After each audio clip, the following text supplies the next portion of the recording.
కాబట్టి పిల్లారా, ఈ యొక్క మధ్యాహ్న వేళలో మనము ప్రేమను గురించి మనం నేర్చుకుంటూ ఉన్నాం. ఎందుకంటే ఆయన ప్రేమ ఉన్నాడు కాబట్టి ఆయన మనల్ని ఎలా ప్రేమించాడో మనము కూడా ఆయన్ని ప్రేమించబద్దులై ఉన్నామని వాక్యం చెప్తుంది. ఆయన మనసు కాబట్టి ప్రేమ శాశ్వత కాలం ఉండదని, ప్రేమకి ముగింపు లేదని బైబిల్ చెప్తుంది.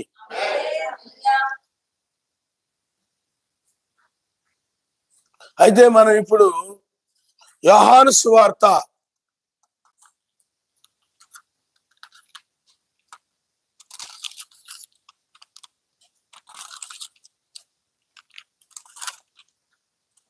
3వ అధ్యాయం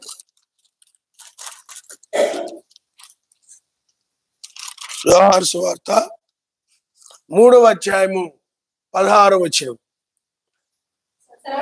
సర్వశక్తిమంతుడు లోకమును ఎంతో ప్రేమించెను కాగా ఆయన తన అద్వితీయ కుమారునిగా వానియందు విశ్వాసముంచు ప్రతివాడును నశింపక నిత్య జీవం పొందినట్లు ఆయన అనుగ్రహించెను. లోకము తన కుమారుని ద్వారా రక్షణ పొందునికే గాని లోకమునకు తీర్పు తీర్చుటకు సర్వశక్తిమంతుడు ఆయనను లోకములోనికి పంపలేదు. పిల్లారా గమనించండి, సర్వశక్తిమంతుడు లోకమును ఎంతో ప్రేమించెను అంటే ఆయన యూదులని మొదటి నుండి కూడా ఆయన ప్రేమిస్తూ వచ్చాడు. ఆ తరువాత యూదులను ఆయన కఠినపరిచి ఆయన ఏం చేశాడంటే ఈ 2000 సంవత్సరాలు లోకాన్ని ప్రేమించాడు. ఇంతకుముందు కూడా దీని మీద చెప్పాను కొన్ని విషయాలు మీకు. ఆయన లోకమును ప్రేమించాడు. అందును బట్టే ఆ యూదులని ఆయన ప్రపంచ నలుదిక్కులకు ఆయన చెదరగొట్టి అన్ని జనులైనటువంటి మనల్ని ఆయన ప్రేమించాడు. కాబట్టి ఆయన పెంతెకోస్తు పండుగ నాడు వాళ్ళు ఆ మేడగదిలో ఉండి వాళ్ళు ఎడతెగగా ప్రార్థన చేస్తూ ఉన్నారు. వాళ్ళు కనిపెట్టి అలాగా పనులు మానుకొని ఇంటి దగ్గర ఉండకుండా వచ్చి వాళ్ళు 120 మంది ఆ మేడగదిలో ఏక మనసుతో ఏక హృదయంతో, అంటే వాళ్ళ మధ్య ఎలాంటి విభేదాలు లేకుండా, ఒకరి మీద ఒకరు కోపాలు కక్షలు ఏమీ లేకుండా, ఒకరి మీద ఒకరు మిక్కటమైన ప్రేమ కలిగిన వారై ఉండి వాళ్ళు ఆ మేడగదిలో ప్రార్థిస్తూ ఉన్నప్పుడు వాళ్ళకి ఆయన వాగ్దానం చేసిన దానిని బట్టి పరిశుద్ధాత్మగా మెస్సయే మారి వాళ్ళ మీద వచ్చి కుమ్మరించుకున్నాడు. ఆయన నమస్కారం. హల్లెలూయా, హల్లెలూయా. పరిశుద్ధాత్మగా వచ్చి ఆయన ఏం చేశాడు చెప్పండి, వాళ్ళ మీద కుమ్మరించుకున్నాడు. కాబట్టి అప్పటి నుండి అపోస్తుల ద్వారా భూమి మీద అంటే అన్ని జనులైన మనకి సువార్త ప్రకటించడము ఆరంభమైంది ఆయనను గురించి. అదే అపోస్తులు గనక మనకు చెప్పకపోతే, అపోస్తులు గనక రాయకపోతే ఏమండి, అంటే పత్రికలు పౌలు గారు రాశారు, అలాగే సువార్తలు మత్తయి, మార్కు, లూకా, యోహాను వీడు రాశారు. పరిశుద్ధాత్మ వాళ్ళ చేత ప్రేరేపించబడి, పరిశుద్ధాత్మ చేత వాళ్ళు ప్రేరేపించబడి అవి రాయడం అనేది జరిగింది. ఆయన నమస్కారం. హల్లెలూయా, హల్లెలూయా. కాబట్టి పిల్లారా, వారు ఆ రోజుల్లో ఆ సువార్త వాళ్ళు అవన్నీ కూడా విడిచి ఆ సువార్త వాళ్ళు ఏం చేశారు చెప్పండి, ఆ పడవలు ఆ వలలు వదిలిపెట్టి ఆ సువార్త వాళ్ళు ప్రకటించారు. అందుకే మేము సమస్తం విడిచి నేను వెంబడించున్నామన్నారు వాళ్ళు. సమస్తముని విడిచి వెంబడించున్నామన్నారు. ఆ విధంగా వాళ్ళు సువార్త ప్రకటించారు. కాబట్టి పిల్లారా, మనము ఆ సువార్త గనక వాళ్ళు ఆ రోజుల్లో కనుక ప్రకటించకపోయినట్లయితే మెస్సయ్య ఎవరు, ఆయన ఏమిటో, ఆయన చేసిన కార్యాలు ఏమిటో, ఆ అబ్రహాం ఎవరు, ఇస్సాకు ఎవరు, ఆ యాకోబు ఎవరు, ఏమండి దావీదు ఎవరు, ఏలియా ఎవరు, వీళ్ళెవ్వరు కూడా మనకు తెలీదు. వాళ్ళు చెప్పకపోతే, వాళ్ళు రాయకపోతే, వాళ్ళు ప్రకటించకపోతే మనకేమి తెలియదు. అన్ని జనులైన మనకేం తెలియదు. ఏ రాయో రప్పో చెట్టో పుట్టో గుట్టో లేకపోతే మనుషుల్లో జంతువుల్లో పక్షుల్లో ఏదో ఒక దాన్ని ఆరాధించుకొని మనుషులు కొనసాగుతూ ఉండేవారే. కానీ ఆ ప్రేమ స్వరూపి, ఆ ప్రేమ అయినవాడు ఆయన మనల్ని ప్రేమించాడు కాబట్టి, లోకాన్ని ఎంతో ప్రేమించాడు కాబట్టి ఆయన గూర్చిన వార్త అదే సువార్త. ఆయన చేసినటువంటి కార్యములు, ఆయన ప్రేమను గూర్చిన వార్త. ఎందుకంటే నువ్వు పాపంలో పడి నశించి నరకానికి వెళ్ళిపోవడం ఆయనకి ఇష్టం లేదు. ఆయనకి పిల్లారా, నీవు ఇక ఇంటి దగ్గర ఉండి చక్కగా రెస్ట్ తీసుకుంటూ హాయిగా ఉండడం ఆయనకి ఇష్టం లేదు. ఆయన సన్నిధికి వచ్చి ఆయన్ని ఆయన వాక్యం విని ఆయన ఆరాధించడం ఆయనకి ఇష్టం, ఆయన నామం. హల్లెలూయా. అందువల్ల నువ్వు నరకానికి పోవడం, పాపంలో పడి నశించిపోవడం, రోగములతో ముక్కుతూ మూలుగుతూ ఉండడం, ఏమండి ఆ విధంగా ఆయనకి ఇష్టం లేదు. అందుకనే మన పట్ల ఆయన ప్రేమ కలిగిన వాడు ఉండి ఆయన యొక్క ప్రవక్తలను 7 సంఘ కాలంలో 7 దూతలను పంపించి ఆయన అద్భుత ఆశ్చర్య కార్యాలు చేసి రోగులను స్వస్థపరిచి, ఏమండి అనగా బలహీనులను ఆయన బలపరిచి ఆయన గురించిన వార్త, ఆయన నీ కోసం ఎలా ప్రాణం పెట్టాడో, నీ కోసం ఆయన ఎలా మరణించాడో, ఆయన మరణాన్ని జయించి మరలా ఎలా తిరిగి లేచాడో, ఆ పునరుద్ధార వార్త 7 సంఘ కాలముల్లో కూడా బోధించబడింది. ఆయన నమస్కారం. హల్లెలూయా, హల్లెలూయా. కాబట్టి పిల్లారా, మనము సర్వశక్తిమంతుని మనము ఈ రోజున తెలుసుకున్నామంటే ఆయన ప్రేమ, ఆయన మనల్ని ప్రేమించాడు కాబట్టి మనం ఆయన తెలుసుకున్నాం కానీ లేదా ఆయన ప్రేమ కనుక మన మీద లేకపోతే మనకు ఆయన ఏమై ఉన్నాడో బయలుపరుచుకునేవాడు కాదు. ఆయన నామం ఏమైనదో, ఆ నామములో ఉన్న శక్తి ఏమిటో, ఆ నామములో బలం ఏమిటో, ఆ 7 దూతలు ఎవరో ఏమిటో, అపోస్తులు ఎవరో ఏమిటో మనకేమీ తెలీదు. కాబట్టి ఆయన ప్రేమించి ప్రవక్తల ద్వారా మాట్లాడాడు కాబట్టి మనకు ఆయన ఎవరో తెలిసింది. ఆయన ఇష్టం. హల్లెలూయా. ఇప్పుడు అపోస్తులు చెప్పి నువ్వు చెప్పగలవా? చెప్పలేవు. ఎందుకని? అపోస్తుల్ని ఆ పని కోసం ఆయన అభిషేకించుకున్నాడు కాబట్టి. బ్రహ్నాం గారు చెప్పి నువ్వు చెప్పగలవా? చెప్పలేవు. ఎందుకని?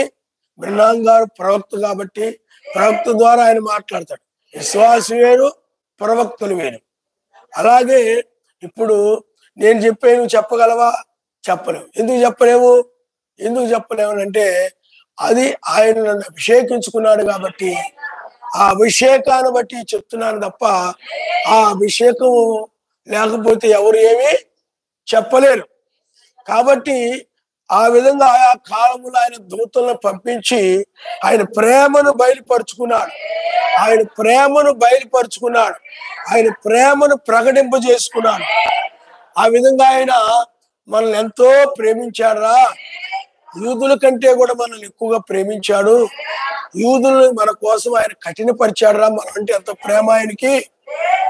ఏమండి, యూదులను ఆయన కఠినపరిచాడు. అందువల్లే ఆయన ఎవరు వాళ్ళు గ్రహించలేకపోయారు. సర్వశక్తిమంతుడు ఎవరినైనా కఠినపరిచాడు అనుకోండి, వాళ్ళు గ్రహించలేరు ఆయన. వాళ్ళెవరు ఆయన గురించి వాళ్ళకి తెలియదు, వాళ్ళకి అర్థం కాదు, వాళ్ళకేమీ తెలియదు. కాబట్టి పిల్లారా, మనము యొక్క ఈ ఆయన ప్రేమను మనం తెలుసుకున్నామంటే, చూడండి, ఆయన ప్రేమ ఎలాంటిది?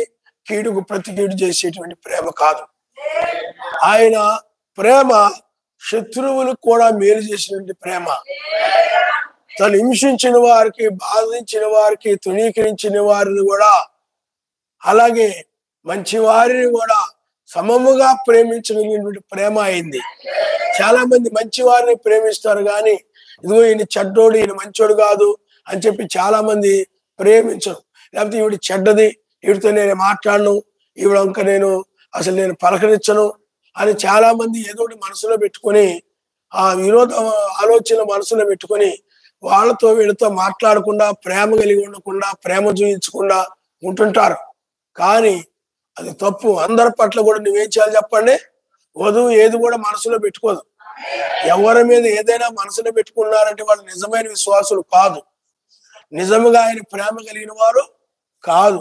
నువ్వు ఎప్పుడైతే ఆ ప్రేమను చూపిస్తుంటావో అప్పుడు ఆయన ఎప్పటికీ ఆయన జీవించి ఉన్నాడు అనేది రుజువు ఏంటంటే నీవు ప్రేమ కలిగి ఉండడమే. నువ్వు ప్రేమ కలిగి ఇతరుల పట్ల నీ ప్రేమను చూపించాలి. ఆ ప్రేమను ఎప్పుడైతే నువ్వు చూపిస్తుంటావో నిజముగా ఆయన ఇంకా జీవించే ఉండారా, మెస్సయ్య ఇంకా వీళ్ళల్లో ఉండారా, వీళ్ళలో జీవిస్తున్నారా, ఈ మనుషుల్లో జీవిస్తున్నారా. అర్థమైందా? అదే ఆయన జీవిస్తున్నాడు అనేది నీ ద్వారా రుజువు చేయబడుతుంది. నీ ప్రవర్తన ద్వారా, నీ మాటలు, ప్రేమ కలిగిన ప్రవర్తన, ప్రేమ కలిగిన మాటలు, హృదయంలో ఏ కల్మషము లేకుండా నీ ఆయన ప్రేమించమని చెప్పాడు కాబట్టి నువ్వు ప్రేమిస్తూ ఉంటావు అన్నమాట. చక్కగా మంచిగా పలకరించడం, నీ ఇంట్లో వాళ్ళు ఎలా ప్రేమిస్తుంటావు అలాగే సమాజంలో కూడా అలాగే ప్రేమిస్తుంటావు. నేను మా ఇంట్లో వాళ్ళని సరిగ్గా ప్రేమించనంటే ఏమండి, ఇంక సమాజంలో వాళ్ళు ఏం ప్రేమిస్తావు? ప్రేమించరు. కాబట్టి పిల్లారా, నీవు ప్రేమ కలిగి ఉండాలి. ఇంట్లో వాళ్ళు ప్రేమించాలి, సమాజంలో ప్రేమించాలి. ఎవరినైనా కూడా ప్రేమ అంటే మేలు, ప్రేమ ఎప్పుడు కూడా మేలు చేస్తా తప్ప కీడుకరమైన ఆలోచనలు చేయదు. వాళ్ళకి ఏదో విధంగా కీడు చేద్దాం, వాళ్ళు ఏదో విధంగా బాధ పెడదాం, వాళ్ళు ఏదో విధంగా ఇబ్బంది పెడదాం, ఏ విధంగా వాళ్ళని శ్రమ పెడదామా అని ఆలోచన చేసేటువంటిది ప్రేమ కాదు. ఏ విధంగా మేలు చేసి వాళ్ళలో ఉన్నటువంటి ఆ కీడుని తొలగిద్దాం. నువ్వు మేలు చేయడం ద్వారా నీ కీడు చేయాలనుకున్న వాళ్ళు కూడా అయ్యో ఇంత మేలు చేసే వాళ్ళకి మనం ఎలా కీడు చేస్తామని పశ్చాత్తాపడి కీడు చేయడం మానేస్తారన్నమాట. అలాంటి ప్రేమ కలిగిన వారికే ఆయన రాజ్యం. ఈరోజు వర్తమానం విన్న తర్వాత ప్రేమ కలిగి ఉండి మళ్ళీ మరుసటి రోజుకి వచ్చేటప్పటికి మరలా ఆ వర్తమానాన్ని మర్చిపోయి వాళ్ళకి ఏం కీడు చేద్దామా, వీళ్ళకి ఏం కీడు చేద్దామా, వీళ్ళకి ఏం అన్యాయం చేద్దామా, వీళ్ళకి ఏం మోసం చేద్దామా, వీళ్ళకి ఎలాగా వీళ్ళకి దొంగిలిద్దామా, లేకపోతే వీళ్ళది ఏ విధంగా నేను దుర్మార్గం చేద్దామా అనే ఆలోచన చేస్తుంటారు చాలా మంది. అర్థమైందా? పొరుగు వానికి ఏం చేస్తారు చెప్పండి?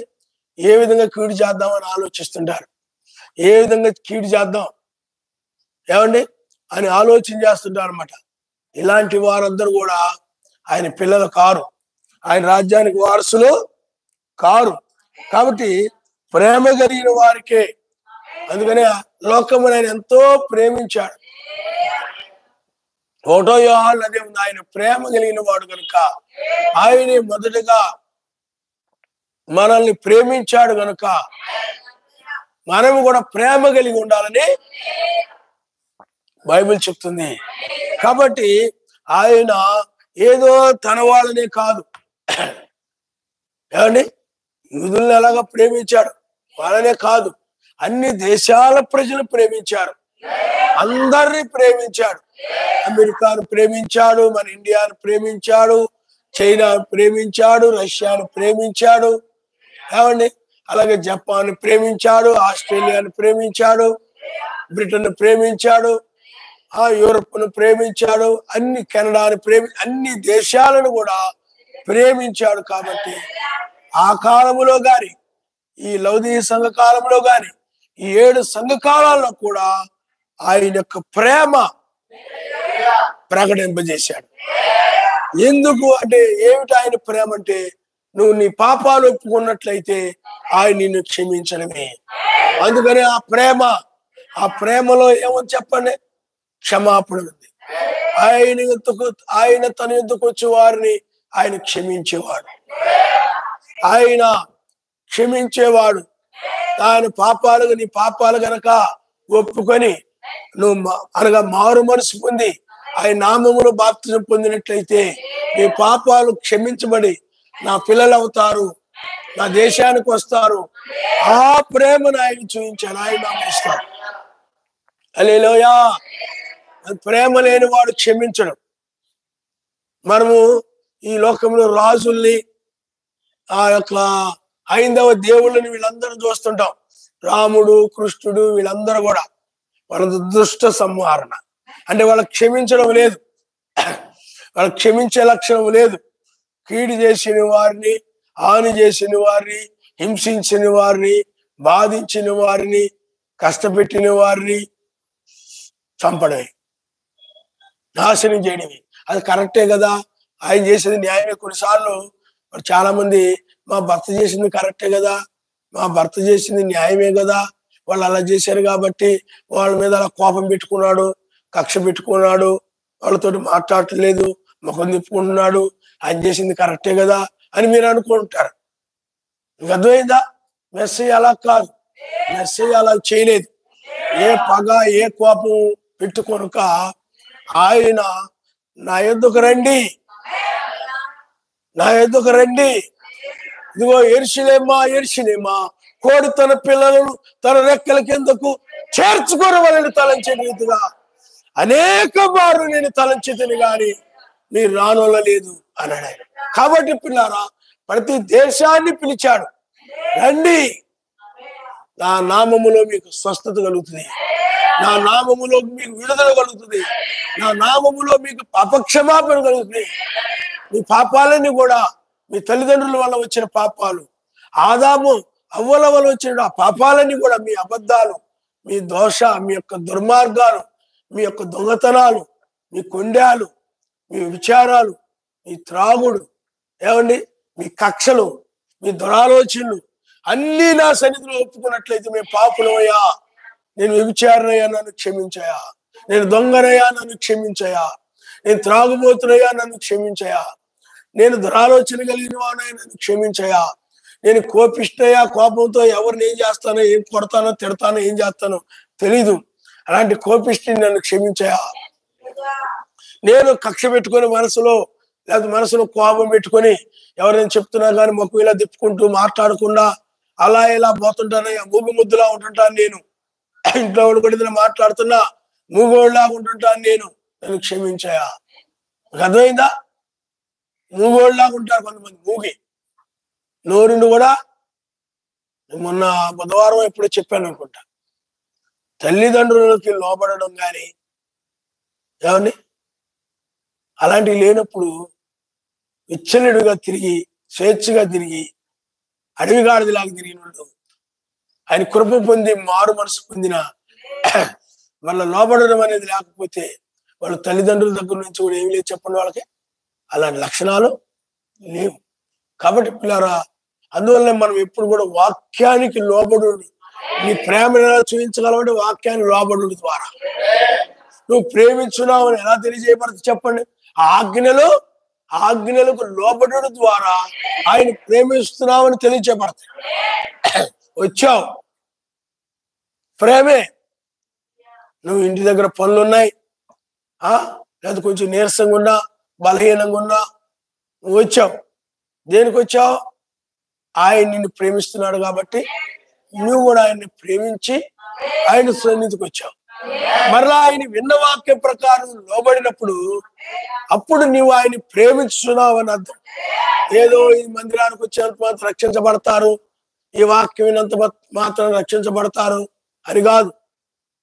రావడము, వినడము, దాన్ని అనుసరించడం ద్వారా రక్షించబడతాడు తప్ప వచ్చినంత మాత్రాన, విన్నంత మాత్రానేమి అవ్వలేదు.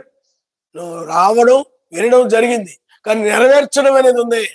అది చేసినప్పుడే నిజముగా నువ్వు ఆయన పరిపూర్ణమైన ప్రేమ కలిగి ఉన్నావని అర్థమైందా మనస్తాను. హల్లెలూయా, హల్లెలూయా. కాబట్టి ఆయన లోకమును ఎంతో ప్రేమించాడు, పాపులను ఆయన ప్రేమించాడు, సుంకరులను ఆయన ప్రేమించాడు. ఆయన భూమి మీద ఉన్నప్పుడే వ్యభిచారులను ఆయన ప్రేమించాడు. వచ్చి వాళ్ళు పాపాలు ఒప్పుకొని వాళ్ళు శుద్ధులయ్యారు. ఒప్పుకొని నువ్వు ఎప్పుడైతే నీ పాపాలను ఒప్పుకుంటావో అప్పుడు నువ్వు పరిశుద్ధులు అవుతావు. ఒప్పుకోకపోతే నేను చేసింది కరెక్టే, నాదే కరెక్ట్ అనేటువంటి మూర్ఖులకి ఎప్పుడు కూడా పరిశుద్ధపరచబడ్డాడు. వాళ్ళు శుద్ధులు కాలేరు. వాళ్ళ దృష్టికి వాళ్ళు కరెక్టే అన్న ఉద్దేశంలో ఉంటుంటారు. అందుకని వాళ్ళు ఎప్పుడు కూడా పరిశుద్ధులు కాలేరు. యూదులు ఉన్నారు, వాళ్ళు తమ దృష్టికి తాము నీతిమంతులు అనుకునేవారు. కానీ మెసేజ్ చెప్పేవాడు మీరు సర్ప సంతానము, మీరు పాపులు అని చెప్పినప్పుడు మేము అబ్రహాము సంతానము, మేము నీతిమంతులవి, నీవే పాపి అన్నారు. అంటే అలాగే ఎదిరించారు తప్ప నీవే దయ్యం పట్టిన వాడు అన్నారు. ఎదిరించారు తప్ప వాళ్ళు మార్చుకోరు, లోబడలా. అందుకని మూర్ఖులు ఎప్పుడు కూడా ఏం చేస్తారు, ఎదిరిస్తారు, లోబడరు. ఇక అర్థమైందా? మాటకు మాట అంటుంటారు అనమాట, ఎదురు మాట్లాడుతూ ఉంటారు అనమాట. లోబడరు, ఏం చెప్పారు దాన్ని నోరు మూసుకొని లోబడడం మానేసి. ఎందుకంటే వధువు ఎప్పుడు కూడా మౌనముగా, ఇది సంపూర్ణ విధేయతతో నేర్చుకునే ఆయన అమరిస్తాడు. హల్లెలూయా, హల్లెలూయా. కాబట్టి పిల్లారా, మనం ఇప్పుడు ఎక్కడున్నామయా అంటే అదే మనం తెలుసుకోబోతున్నాం. 2000 సంవత్సరాలు ఆయన లోకాన్ని ప్రేమించాడు. అన్ని దేశాలను ప్రేమించి వాళ్ళు నరకానికి వెళ్ళకూడదని, చూడండి, నాశనకరమైన స్థలంలోకి వెళ్ళకూడదని, మంచి దేశంలోకి రావాలని ఆ ప్రేమ, నశించాలనేటువంటి ప్రేమ కాదు. అర్థమైందా? ద్వేషం కలిగిన వ్యక్తి ఇతరులు నశించాలని కోరుకుంటాడు, వాళ్ళు పతనమైపోవాలని కోరుకుంటాడు, వీళ్ళు నాశనం అయిపోవాలని కోరుకుంటాడు.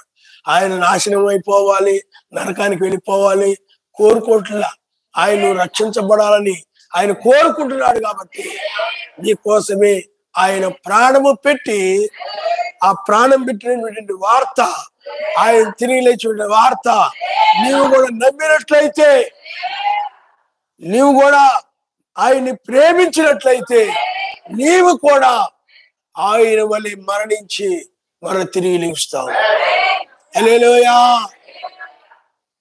నిజముగా ఆయనలో బాప్తిజం అనగా అర్థం ఏంటంటే, ఆయన నామములో బాప్తిజం పొందిన వారు చనిపోయి పాతి పెట్టబడి మరలా తిరిగి లెగిచి జీవించుచూ ఉన్నవారు, ఆయన వాక్యములో జీవిస్తున్నటువంటి వధువు.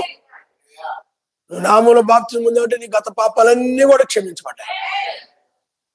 పుట్టిన దగ్గర నుండి ఏ పాపాలు చేసావు, ఎలాంటి చెడు పనులు చేసావు, చెడు కార్యాలు చేసావు, చెడుగా ప్రవర్తించావు, అబ్బాయిలతో గాని అమ్మాయిలతో గాని పురుషులతో గాని స్త్రీలతో గాని ఎవరితోనైనా ఏ విధంగా అయినా అసభ్యకరంగా, అపవిత్రంగా, లేకపోతే ఏమైనా నీ నోట చెడ్డ మాటలు గాని ఏది ఉన్నా గాని, విగ్రహారాధన, ప్రతి పాపము కూడా నువ్వు ఎప్పుడైతే బాప్తిజం పొందావో అవన్నీ కూడా క్షమించబడ్డాయి. ఇప్పుడు ఆయన నామములో బాప్తిజం పొంది ఆయన ఆత్మను పొందడం వల్ల నువ్వు కొత్త వ్యక్తి అయ్యావు అనమాట. నువ్వు ఇంకా నూతనంగా జీవించాలి. ఇంకా తమ వస్త్రాలు మురికి చేసుకోకూడదు, తన జీవితాన్ని మురికి చేసుకోకూడదు, తన యొక్క హృదయాన్ని మురికి చేసుకోకూడదు. ఆ మురికి చేసుకోకుండా వధువు కొరకే రెండవసారి ఆయన వస్తానని చెప్తున్నాడు. అందుకు ఆయన అన్నాడు, నీవు పరిశుద్ధురాలుగా నీ యొక్క వస్త్రాలను మురికి చేసుకోకుండా చక్కగా కనుక నువ్వు ఉన్నట్లయితే నేను రెండవసారి వచ్చి నిన్ను తీసుకెళ్ళిపోతాను. అర్థమైందా? నీ జీవితాన్ని అపవిత్రం చేసుకోవద్దు, నీ జీవితాన్ని అపవిత్రము చేసుకోవద్దు, నీ జీవితాన్ని పవిత్రంగా ఉంచుకో. నేను మరలా వస్తాను అని ఆయన తన ప్రవక్తల ద్వారా చెప్పడమే కాకుండా ఆయన మొదటి రాకడలోనే రెండవ రాకడ గురించి ఎక్కువ సార్లు చెప్పాడు. కాబట్టి 2000 సంవత్సరాలు ఆయన ప్రేమించాడు. అంటే 2 దినాలు ఆయన ఏం చేశాడు చెప్పండి? లోకమును ఆయన ప్రేమించాడు. పాడైపోయిన వారిని, చెడిపోయిన వారిని నా సువార్త ప్రకటించండి. వాళ్ళు మారు మనసు పొంది రక్షణ పొందాలి, అంటే బాప్తిజం పొందాలి. మారు మనసు అంటే వెనక్కి తిరగడం అనమాట. నువ్వు వెళ్ళే చెడ్డదారి నుండి మరలా నేను వెళ్ళే దారి సరైనది కాదురా అని తెలుసుకొని మన సరైన దారిలోనికి రావడమే మారు మనసు. ఇప్పుడు మత్స్య సంఘాలకు వెళ్ళావు, అది మంచి దారి అనుకున్నావు. కానీ వాక్యం విన్న తర్వాత నేను వెళ్ళే దారి సరైనది కాదు, నేను పొందిన బాప్తిజం సరైనది కాదు అని ఎప్పుడైనా తెలుసుకున్నావు, అప్పుడు ఏమైంది చెప్పండి? మారు మనసు పొందాడు. అర్థమైందా? కాబట్టి మారు మనసు పొంది ఇప్పుడు దేంట్లో పొందావు? బాప్తిజము. ఆయన నామములో నువ్వు బాప్తిజం పొందావు, పరిశుద్ధాత్మ వరాన్ని పొందుకున్నావు. ఇప్పుడు ఆయన ఏం చేస్తున్నావు చెప్పండి? నువ్వు ప్రేమిస్తున్నావు. అందుకని ఆయన్ని ప్రేమిస్తున్నావు కాబట్టి నీకు ఎన్ని పనులున్నా ఏమున్నా కూడా, బలహీనంగా ఉన్నా, నీరసంగా ఉన్నా, ఏమండి దగ్గరైనా దూరమైనా, ఆయన ఎండ అయినా చలి అయినా వర్షమైనా కూడా మానక ఆయన సన్నిధిని కూడి మనం ఆయన ప్రేమిస్తున్నాం కనుక మనం ఏకముగా కూడి ఏక శరీరముగా ఉండి మనము ఆయన ఆరాధిస్తూ ఉన్నాం. హల్లెలూయా, హల్లెలూయా.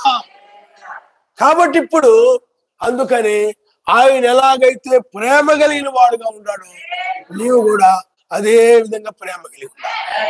చూడండి, మెస్సయ్య మీద ఆ యూదులు గాని, ఆ పరిసయ్యులు గాని, ఆ రోమీలు గాని కుతంత్రాలు బన్ని, కపటోపాయాలు పన్ని ఆయన ఏ విధంగా పట్టుకుందాం, ఏ విధంగా చంపుదాం, ఏ విధంగా హాని చేద్దాం, ఏ విధంగా కీడు చేద్దాం, రకరకాల ప్రయత్నాలు చేశారు తప్ప మెస్సయ్య ఎప్పుడు కూడా అలాంటి ఆలోచన చేయలేదు.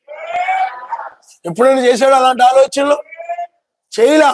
ఆయన ఎప్పుడు కూడా రక్షించబడాలని సువార్త ప్రకటించాడే తప్ప ఏమండి వాళ్ళకి ఏ విధంగా కీడు చేద్దాం, వీళ్ళకి ఏ విధంగా కీడు చేద్దాం, వాళ్ళు ఏ విధంగా చంపుదాం, వీళ్ళు ఏ విధంగా చంపుదాం, వాళ్ళు ఏ విధంగా హాని చేద్దాం, వీళ్ళకి ఏ విధంగా హాని చేద్దాం, ఏమండి వాళ్ళని ఎలా దొంగిలిద్దాం, వీళ్ళని ఎలా మోసం చేద్దాం, వాళ్ళని ఎలా మోసం చేద్దాం, మోసం చేసి అంటే అబద్ధాలు చెప్పి జనానందరిని కూడా ఎలా లోబరుచుకుందాం, అబద్ధ బోధలు చేసి జనానందరిని కూడా ఎలాగ తనకు లోబరుచుకుందాం, అలాంటి తత్వాలు కుటిల ప్రయత్నాలు ఆయన ఎప్పుడు కూడా చేయలేదు.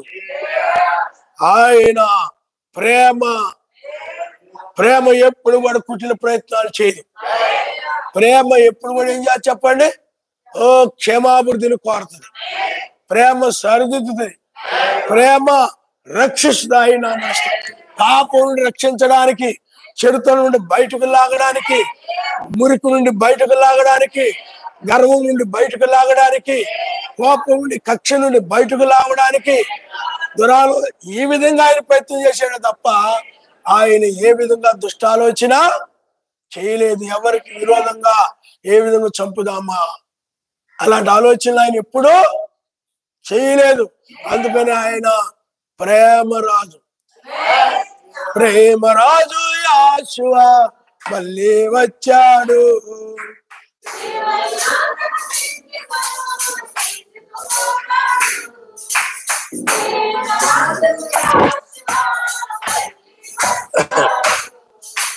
ప్రియమైన పెళ్లి సంగమును తీసుకుపోతాడు.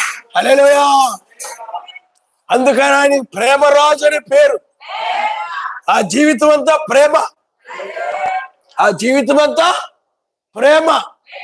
ఇప్పుడు మనం మల్లెపూ ఉందనుకోండి, తెల్లగా, ఎందుకంటే అది తెల్లగా ఉంది కాబట్టి తెల్లగా ఉందంట. అవునా? గులాబీ పువ్వు రంగుల్లో ఉంటాయి, పసుపు రంగులో ఉంటాయి, మెరిన్ రంగులో ఉంటుంటాయి, ఆరెంజ్ రంగులో ఉంటుంటాయి, కాఫీ కలర్ రంగులో ఉంటుంటాయి, పింక్ రంగుల్లో ఉంటుంటాయి. అంటే వాటి రంగులను బట్టి. అలాగే నీ రంగు ఏమిటంటే ప్రేమ. నీ రంగు ఏమిటి చెప్పండి? ప్రేమ. సాతాను రంగు ద్వేషము, అసూయ, గర్వం, పగ, తను తాను హెచ్చించుకోవడం. మీకు అర్థమైందా? తను తాను హెచ్చించుకోవడం, ఇవన్నీ కూడా చీకటి, సాతాను. ఆయనైతే ప్రేమై ఉన్నాడు. హల్లెలూయా, హల్లెలూయా. తేనె చూడండి, ఎప్పుడు చూసినా తీయగానే ఉంటుంది, తేనె మధురంగానే ఉంటుంది తేనె. ఏమండి, తేనె ఎప్పుడు కూడా ఎవరికైనా తేనెని మంచోళ్ళు తాగుతుంటారు, చెడ్డోళ్ళు కూడా తీసుకుంటారు. కానీ మంచోళ్ళకి తీయగానే ఉంటుంది, చెడ్డోళ్ళు కూడా తీయగలరు. నువ్వు కూడా అలాగే ఉండాలి, నీవు కూడా అలాగే ఉండాలి. నీ రంగు, నీ రుచి మారదు, నీ మధురము మారదు. మంచోళ్ళ దగ్గరికి వచ్చారు తీగా ఉండి, చెడ్డోళ్ళ దగ్గరికి వెళ్ళేటప్పుడు చేదుగా, లేకపోతే పుల్లగా, ఉప్పగా ఉంటుందా తేనె? మారదు. అలాగే నువ్వు కూడా మంచోళ్ళ దగ్గర ఎలా ఉంటావో చెడ్డవాళ్ళ విషయంలో కూడా ఆ ప్రేమనే కలిగి ఉండాలి తప్ప చెడ్డోళ్ళ దగ్గర చెడ్డోడుగా మారిపోవడం, దొంగతో చేరిపోయి దొంగోడుగా మారిపోవడం, అసూయ పనులతో చేరి వాడితో పాటు మారిపోవడం, దుష్టులతో చేరిపోయి దుష్టుడిగా మారిపోవడం. ఏమండి, ఆ నిజమైన ప్రేమ కలిగినోడు కాదు. సాతానుడు అలాగే ఉంటాడు. ఇస్కరియోతు యూదా ఉన్నాడు అనుకోండి, మెస్సీ దగ్గరకు వచ్చాడు, మంచిగా ఉండేవాడు, ప్రేమగా ఉండేవాడు. దెలీలా కూడా అంతే, మంచిగా ఉండేది, ప్రేమగా ఉండేది, లాలనగా మాట్లాడేది, తీయగా మాట్లాడేది. యోధా కూడా చక్కగా మాట్లాడేవాడు, మంచిగానే ఉండేవాడు. దుష్టుల దగ్గరికి వెళ్ళినప్పుడు దుష్టుడిగా మారిపోయాడు. గదైనా చెడ్డోళ్ళ దగ్గరికి వెళ్ళింది దెలీలా, దుష్టురాల్లాగా మారిపోయింది. ఆవిడ మార్చేశారు. చెడ్డవాళ్ళ దగ్గరికి వెళ్ళేసరికి ఏం చేశారు చెప్పండి? డబ్బు ఆశ చూయించి తంత్ర కుతంత్రాలు, పన్నాగం.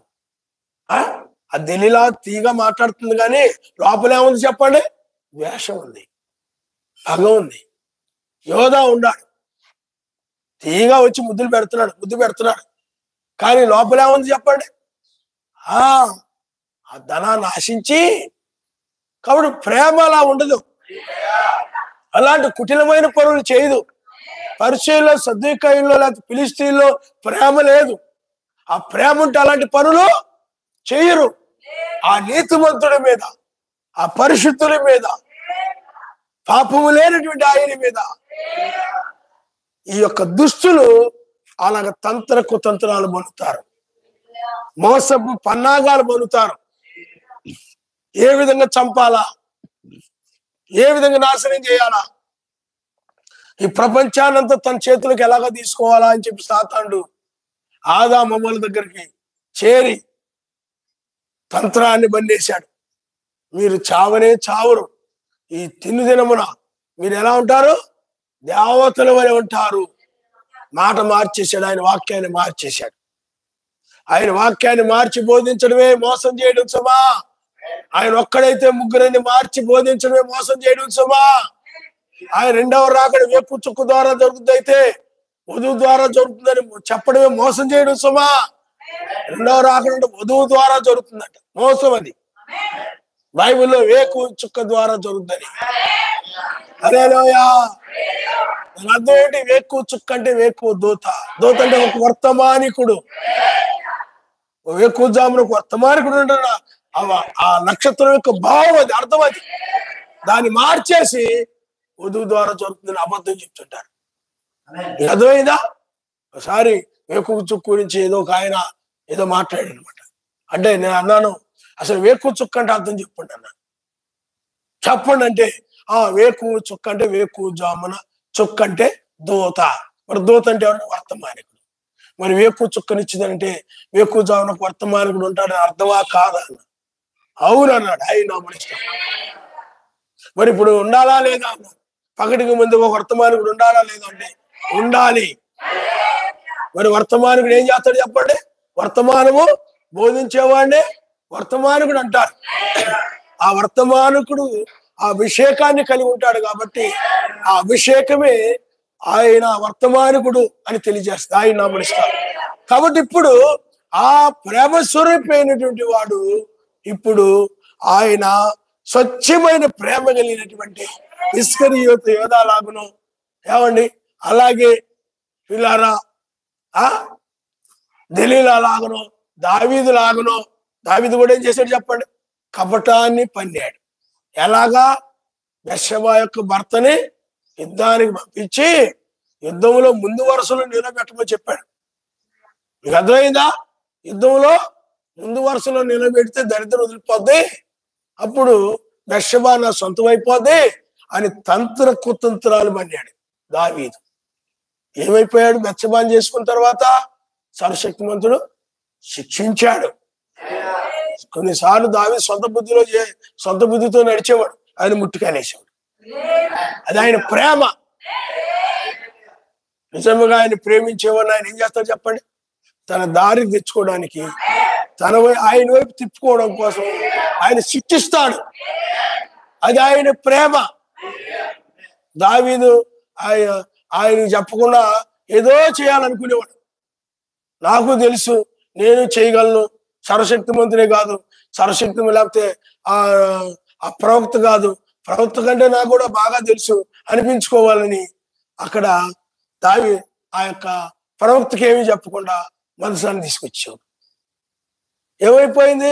యుద్ధకాలు జారి పోయింది మొత్తం. అది దావీదు అనుకోని ఉండొచ్చు, నాకేం కాలేదు కదా, యుద్ధకాలు జరిగింది, అది ముట్టుకుపోయి ఆ ప్రాణాలు పోతున్నాడు. ఆడు తప్పుగా నాది తప్పు కదా అనుకోని ఉండొచ్చు. కానీ సర్వశక్తిమంతుడి తర్వాత ఆ ప్రేమ, అతని యొక్క ప్రేమ ఎప్పుడు కూడా నీ పాపాలని, నీ జీవితంలో ఉండే పొరపాట్లని తెలియజేసి బయలుపరిచి ఒప్పింపజేసేదే పరిశుద్ధాత్మ. అది ఆయన ప్రేమ. పరిశుద్ధాత్మ ఒప్పింపజేయకపోతే ఎవ్వరు ఒప్పుకోరు. ఈ వర్తమానం ఒప్పుకోవాలంటే, ఈ తీర్పు వర్తమానం ఒప్పుకోవాలంటే పరిశుద్ధాత్మ ఒప్పింపజేస్తే తప్ప ఎవ్వరు ఒప్పుకోలేరు. కాబట్టి ఇప్పుడు పిల్లారా, రెండవసారి ఆయన రంగం మీదకి వచ్చాడు, ప్రేమ గల రాజుగా వచ్చాడు. వారు ఎలాంటి వారంటే మెస్సయ్య వంటి వధువు. అందుకనే మెస్సయ్య క్రియలు కలిగినటువంటి వారికి వేకు చుక్కనిచ్చిందని వాగ్దానం చేయబడింది. వేకు చుక్క అందరూ కాదు, అందరూ నమ్మరు. మెస్సయ్య క్రియలు కలిగిన వారు మాత్రమే నమ్ముతారు. మెస్సయ్య వంటి ప్రేమ కలిగిన వారు మాత్రమే నమ్ముతారు తప్ప, మెస్సయ్యలో ఉన్న ప్రేమ వారిలో ఉంటేనే నమ్ముతారు తప్ప, నమ్మి నడుస్తారు తప్ప, మెస్సయ్య వంటి ప్రేమ వాళ్ళలో లేకపోతే వాళ్ళు నమ్మలేరు, విశ్వసించలేరు, వాక్యాలను అంగీకరించలేరు. మీకు అర్థమైందా? కాబట్టి ఈ తెల్లవారుజామున ఆయనే ఒక వర్తమానికుడుగా ఉన్నాడు. మీకు అర్థమైందా? బ్రహ్నాం గారు ఉన్నారు అనుకోండి, బ్రహ్నాం గారు వర్తమానికుడు కాదు. కానీ బ్రహ్నాం గారిలో ఉన్నటువంటి ఏలియా ఆత్మ వర్తమానికుడు. అందుకని ఆయన ఏలియా ఆత్మ కలిగిన వ్యక్తి అంటారు. ఇప్పుడు కూడా మెస్సయ్య యొక్క ఆత్మ. హల్లెలూయా. ఆయనే వర్తమానికుడు, ఏలియా తర్వాత యజమాని. అందువల్ల ఇప్పుడు యజమాని రంగం మీదకి వచ్చి ఆయన ఇప్పుడు లోకమునిక ప్రేమించడం లేదు. నీకు అర్థమైందా? లోకమునిక నేను నాశనం చేయబోతున్నాను. 2000 సంవత్సరాలకు ప్రేమించాను, ఇక లోకమునిక నేను ప్రేమించడం లేదు. ఈ లోకమును సువార్త ద్వారా మూసివేశాను. ఈ లోకానికి నేను నాశనం చేయబోతున్నాను. కాబట్టి ఇప్పుడు నేను నా యొక్క వధువును మాత్రమే నేను ప్రేమిస్తున్నాను. హల్లెలూయా. ఇప్పుడు ఆ ప్రేమ రాజ్యాన్ని తీసుకుని వెళ్ళడానికి వచ్చాను. ఇప్పుడు అందుకనే ఇక్కడ చూడండి, ఆయన లోకమును తన కుమారుని ద్వారా రక్షణ పొందుడికే గాని లోకమును తీర్పు తీర్చుటకు సర్వశక్తిమంతుడు ఆయన లోకంలోను పంపలేదు. కానీ అప్పుడైతే తీర్పు తీర్చడానికి కాదు, రక్షించడానికి మాత్రమే. కానీ ఇప్పుడైతే ఆయన తీర్పు తీర్చేటువంటి కుమారుడుగా ఉన్నాడు, తీర్పు తీర్చు అగ్నిగా ఉన్నాడు. ఇప్పుడు ఆయన తీర్పు తీర్చు న్యాయాధిపతిగా ఉన్నాడు. అందుకని ఇప్పుడు ఆయన లోకమునిక ప్రేమించుట లేదు. అందుకని ఆయన లోకాన్ని ప్రేమిస్తున్నట్లయితే ఆయన రాకడ జరగదు. ఎందుకని లోకానికి సువార్త ప్రకటించాలి కదా. ఇప్పుడు లోకానికి సువార్త ముయ్యబడింది. ఇప్పుడు ఆయన రాకడ అంటే ఏంటి? రాకడలో లోకానికి సువార్త బోధించబడదు. రాకడలో వధువుని తీసుకొని వెళ్ళిపోతాడు. నీతిమంతులు తీసుకుని వెళ్ళిపోయి రెండవ రాకడ దేవుడు చెప్పండి, ఎక్కిరమ్మని పిలిచి నీతిమంతులు తీసుకెళ్తారు తప్ప రెండవ రాకడలో లోకానికి సువార్త 7 సంఘాలు 7 దూతలు బోధించారు. ఇప్పుడు లోకాన్ని ఆయన ప్రేమించట్లేదు మాని ఇప్పుడు బోధువుతో రహస్యముగా లోకానికి తెలియకుండా, సంఘ శాఖలకు తెలియకుండా, ఎవరికి తెలియకుండా రహస్యముగా ఆ 8వ దూతగా, ఆయన వేకువ దూతగా ముఖాముఖిగా ఆయన మాట్లాడుతున్నాడు. ఆయన మనిషి. హల్లెలూయా, హల్లెలూయా. కాబట్టి పిల్లరా, కాబట్టి ఇప్పుడు ఆయన లోకమును ఆయన ప్రేమించుట లేదు. అందుకని ఆయన లోకమును వాటిని ప్రేమించుకుని, ఎందుకు ప్రేమించలేదంటే దానికి ఒక సమయం ఉంది. 2000 సంవత్సరాలే తర్వాత లేదుక. తర్వాత నీతిమంతులు తీసుకువెళ్ళి ఎవరైతే ఆయన ప్రేమను నిరాకరించారో, ఏ లోకమైతే, ఏ జనులైతే ఆయన నామాన్ని తిరస్కరించారో, ఆయన ప్రేమను నిరాకరించారో, ఆయన క్షమించేటువంటి ఆ దినాన్ని నిరాకరించారు, ఆయన రక్తాన్ని తృణీకరించారు, నిరాకరించారు, వాళ్ళందరినీ కూడా ఇంకా ఆయన నాశనం చేయబోతున్నాడు. అందువల్ల ఇప్పుడు లోకాన్ని ఆయన ప్రేమించట్లేదు, కానీ లోకం మీద ఆయన కోపము కలిగి ఉన్నాడు, పగతో ఉన్నాడు ఆయన. ఎందుకంటే ఆయన రక్తాన్ని తృణీకరించారు, ఆయన వాక్యాన్ని తిరస్కరించారు. 7 దూతల్ని పంపిస్తే వారి వర్తమానాన్ని తిరస్కరించారు. ఆయన దూతలను పంపించినప్పుడు ఆ దూతల వర్తమానాన్ని తిరస్కరిస్తే వాళ్ళకి రక్షణ ఉండదు. నేను మెస్సీని నమ్ముకుంటున్నాను, యూదులు అలాగే మోసపోయారు. యూదులు ఏం చేశారు చెప్పండి? భూమి మీద ఆయన రాయబడిన లేఖనాలు, యోహానుగా వస్తాడంటే ఏలియాగా వస్తాడని, ఆయనే కన్య గర్భమున వస్తాడని లేఖనాలు చెప్తున్నాయి. ఆ లేఖనాలు ఎక్కడ నెరవేరుతున్నాయి? లేఖనాలు నెరవేర్పు నమ్మకుండా యెహోవా మా తండ్రి, యెహోవా మా తండ్రి, మోషే ధర్మశాస్త్రం నమ్ముతాం అన్నప్పుడు ఆయన అన్నాడు, మీరు సర్పసంతానం అన్నాడు. అంగీకరించాడు వాళ్ళని. ఈనాడు కూడా 7వ దూత ఉన్నాడు, బ్రహ్నాం గారు ఉన్నారు, అంటే లౌకిక సంఘాల గురించి మాట్లాడుతారు. ఇప్పుడు వేకువ నక్షత్రం ఉంది, ఈ నెరవేరుతున్నాయి.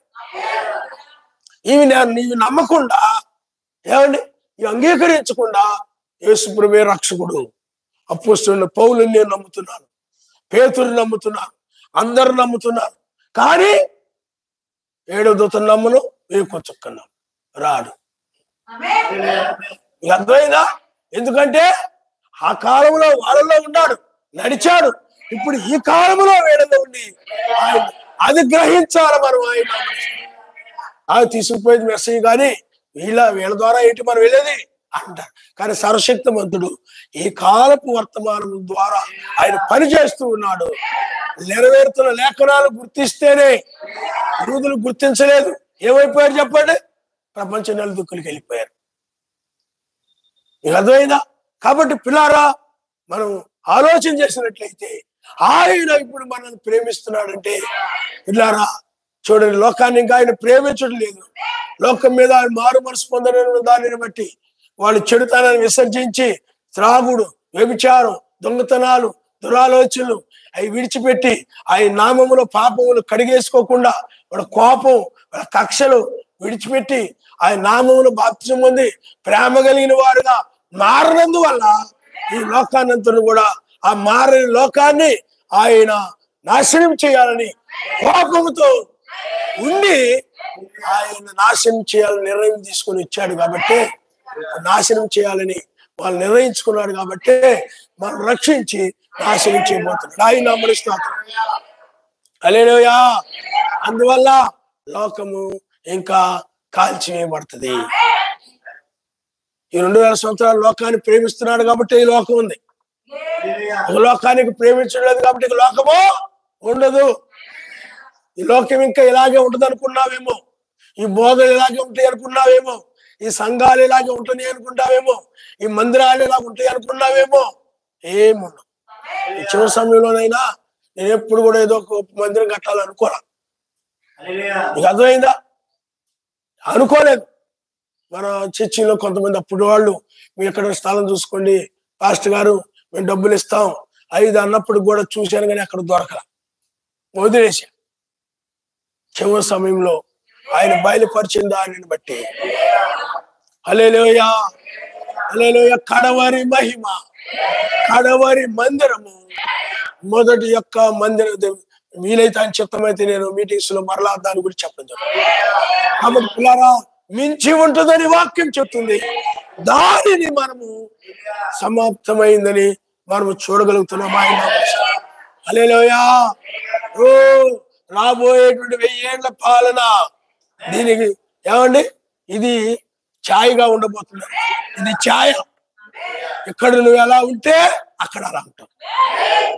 ఇక్కడ నువ్వు నీతి ఈ వర్తమాన ప్రకారం ఉన్నావు అనుకోండి, ఇప్పుడు ఇక్కడ ఎలాగైతే వర్తమాన ప్రకారం ఉన్నావో అక్కడ కూడా అలాగే ఉంటావు. ఇక్కడ ప్రేమ కలిగి, నీతి సమాధానం కలిగి, పరిశుద్ధాత్మ ఆనందంతో ఉంటే 1000 ఏళ్ల పాలన అదే విధంగా ఉంటావు. ఎందుకంటే నువ్వు మారిపోయావు కాబట్టి. ఆ మారిన వాళ్ళు అక్కడే విధంగా ఉంటారు.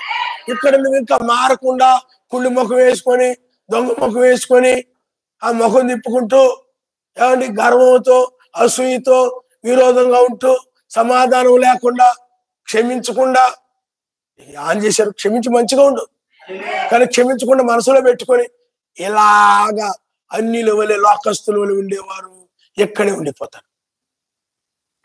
ఇక అర్థమైందా? ఎక్కడే ఉంటారు, ఎక్కడే ఉండి నీతిమంతులు వెళ్ళిపోతారు.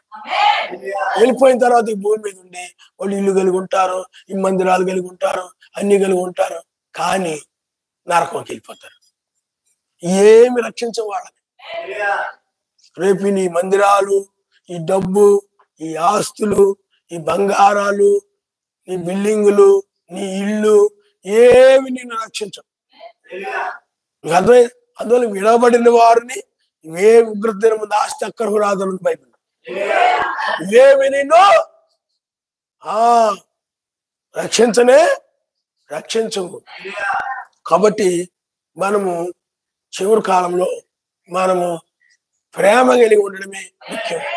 ఎందుకంటే ప్రేమే ఆయన రాజ్యంలో అందరూ ప్రేమతో ఉంటారు తప్ప అసూయతో, గర్వంతో కానీ, ఇచ్చించుకొని ఉండడం కానీ, ఒకరి మీద ఒకరు ఇచ్చించుకొని, వాళ్ళందరికంటే ఇచ్చించుకొని నేనే గొప్ప అనిపించుకోవాలి, వాళ్ళ మీద వీళ్ళ మీద నేనే గొప్ప అనిపించుకోవాలి, వాళ్ళకంటే వీళ్ళకంటే నేను తెలివైన అనిపించుకోవాలి అని హెచ్చింపగలిగిన వాళ్ళు అక్కడ ఎవరేమీ రారు.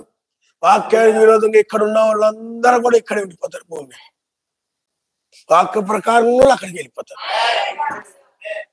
అందుకని ఒకరు కొనిపోబడదురు, ఒకరు విడవబడతారని వాక్యం చెప్తుంది.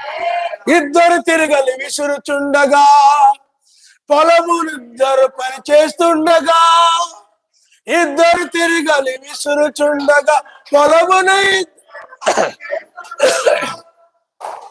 ఒకరు ఎత్తబడి ఒకరు విడవబడి ప్రేమ విందుకై కొనిపోబడి ప్రేమరాజు యాషువా మళ్ళీ వస్తాడు. ప్రేమైన పెళ్లి సంఘం అని పాడుతుంటారు. కానీ మనం వాళ్ళకి ప్రేమరాజు యాషువా మళ్ళీ వచ్చాడు, ప్రియమైన పెళ్లి సంఘం తీసుకుపోతాడు.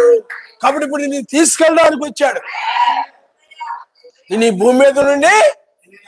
అందువల్ల లోకాన్ని ఏం చేస్తాడు చెప్పాడు ఆయన. అందుకు 2వ రాకడ అంటే ఏమిటి? తీసుకుని వెళ్ళిపోవడం. ఈ లోకం నుండి లోతుని ఎలాగైతే సొదొమ గొమొర్రా నుండి బయటికి తీసుకెళ్ళిపోయాడు, ఆ లోకుని ఎలాగ పైకి తీసుకెళ్ళిపోయాడు, ఏమండి నోహుని ఎలాగైతే వాళ్ళ కుటుంబాన్ని 800 ఓళ్ళలోకి తీసుకెళ్ళిపోయాడు, రాహాబు అనే స్త్రీని వెలుపులకు ఎలాగ తీసుకెళ్ళిపోయాడు, ఇజ్రాయిల్ని ఎర్ర సముద్రమును ఎలాగ దాటించాడో, అంటే దుష్టులలో నుండి పాపుల్లో మధ్యలో లేకుండా పైకి తీసుకుని వెళ్ళిపోవడం. ఎందుకంటే వీళ్ళ మీద కోపంగా ఉండి ఆయన నాశనం చేయాలని ఇప్పుడు కోపముగా ఉన్నాడు లోకం మీద. అందుకనే లోకముతో పాటు ఈ ఊరి దోషశిక్ష చూడండి మీరు. ఆదికాండము 19వ అధ్యాయము